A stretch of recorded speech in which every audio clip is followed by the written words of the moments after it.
Hey guys, this is Dom at the Dragon's Lair Blacksmith Shop and Studio.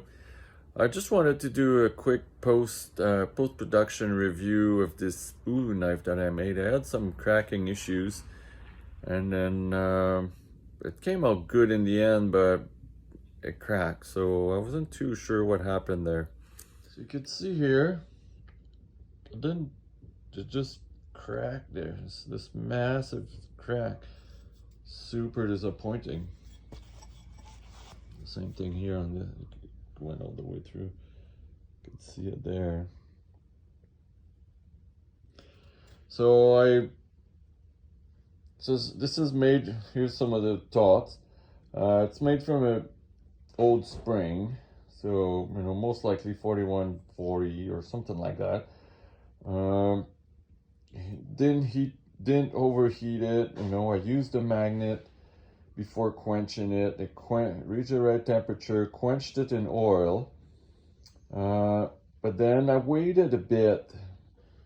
So my guess is maybe I waited too long. It was just sitting on my anvil there, just sitting there for a bit, and probably, like, you know, by the time I put things away and I went upstairs, it was probably 10 minutes before I put it in the oven. So that's that. And then I showed it to my wife. She's like, oh yeah, cool. It was no cracks. And then by the time I went to the oven, this massive crack had formed into it. So I'm not sure what you guys think. Maybe I bumped it. Like, I'm not sure if it should be like that fragile, that it should have cracked when I put it in the oven. That might be when it cracked. Or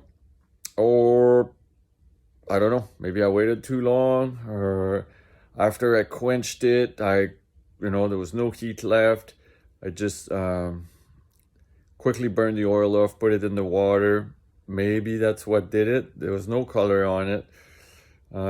Anyway, so maybe somebody's got an idea, or I'm not too sure what I did wrong. You know, similar heat treatment as I do for this type of blade usually, and then it cracked. So anyway, I'm gonna probably just weld it because I think it looks nice. I'm just gonna weld it, grind that off, and it'll be okay for a tool.